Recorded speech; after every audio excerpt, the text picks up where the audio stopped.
Hello there, this is Joseph again. I know you can't see me right now, but I'm not invisible. Here I am. Isn't that great? That makes the whole day, doesn't it, to see this big old face right there? But anyway, this is another one of my paintings. This is called Wanda, the Wanderer. That's what the name Wanda means, the Wanderer. And it's a sailing ship or a sailing boat vessel. It's not really a ship, it's a boat. And it's a kind of a dinghy type of sailing boat. One of my figments of my imagination. I did this painting back in 1977. This is a real antique. I have a few of those paint antiques, but most of my paintings that I have from those days are been sold, bought, hanging someplace, at least. Maybe they're in a second-hand store for all I know. But anyway, it doesn't make any difference. Anyway, this is one of my paintings that through in a period that I was doing where I was wanting to do seascapes, trying the challenge of creating the illusion of water. And this is my ocean. It's rising. If you look at it, you'll see that it's up and down, the motion of the waves, how they're rolling. The boat named Wanda has SF underneath it. That means it was comes out of San Francisco. That's where I'm basically from. And this is a seaman in his yellow bad weather outfit, and the clouds are slowly moving in. The ocean is getting rougher. He's pulling a rowboat or dinghy behind him. There's a little water hanging from the rope. The front of the boat is hitting into the waves, creating a splash of surf or of spray.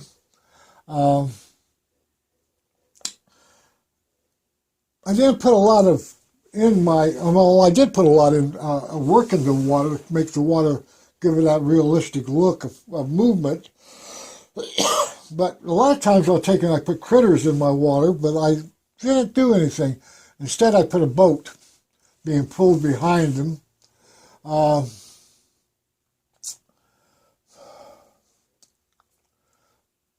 Actually, it's a good sailing day. I don't know a lot to say about this painting because of the fact that it is a very simple painting. It's the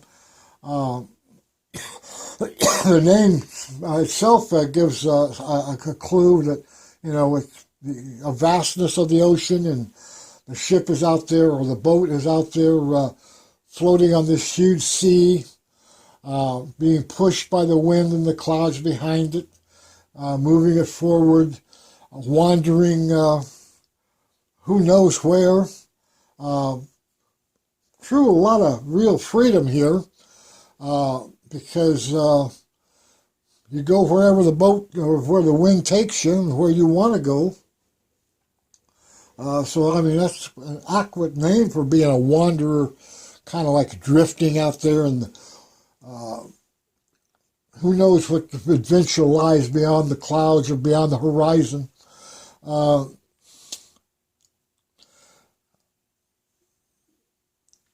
The painting, how big is the painting? Oh, I didn't tell you the size of it. It's a 16 by 20 acrylic on canvas. How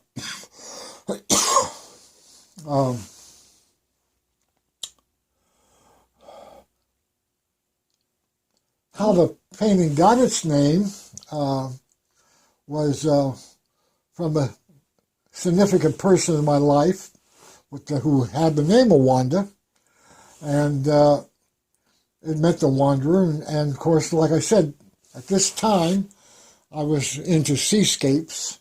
In fact, I've done quite a few seascapes. I started to say hundreds, but not really. I've done maybe dozens. Different kinds of big sailing ships and all sorts of, a few were even commissions. There was some bank president was retiring, and all the employees got together and commissioned to have a portrait of his boat, which is on some lake in Arizona. But it turned out to be a really nice sailing ship, a small sailing boat, more of like a little racing schooner kind of, which this here is actually kind of the construction of this boat is very Dutch. It's the shape of it is a very Dutch type of, and I probably have influences off of because of associations of mine in my life who were Scandinavian and shipbuilders and stuff. And I don't have a lot of knowledge in shipbuilding at all, but but this is kind of a little Dutch. I don't know if you'd call it a frigate, or it has little windows on the side of the boat here. Here's the entrance. These are some hatches on the top. Of course, it's got all its rigging. It's got little hanging ties here. So when the sail gets rolled up, these little ties tie the sail into a bundle. So it's got all these little tiny little details. Some of them you can't really see real close, but very detailed. Yes, it's got a lot of tiny, well, the ocean especially. I mean, to make the ocean, to create this ocean, the movement was, time intensive. Yes. I can see that. Yes, it's, and of course the colors of the boat are very rustic, A lot of boats they paint white and they have red underneath and so forth. But I'm very much into earthy tones. So this boat is kind of a natural dark brown with rusty red trim.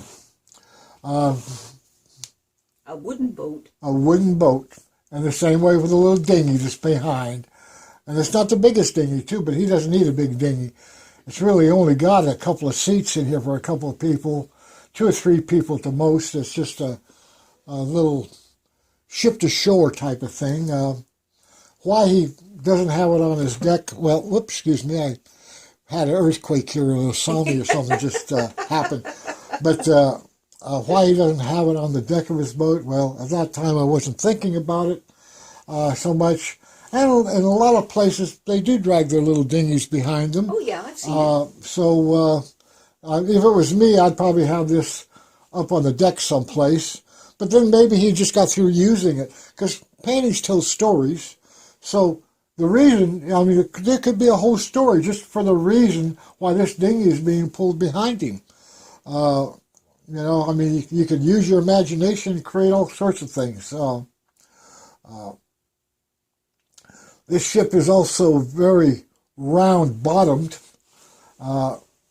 So to give a ship like this a stability, being so round-bottomed, they usually have quite a hanging draft below them that balances.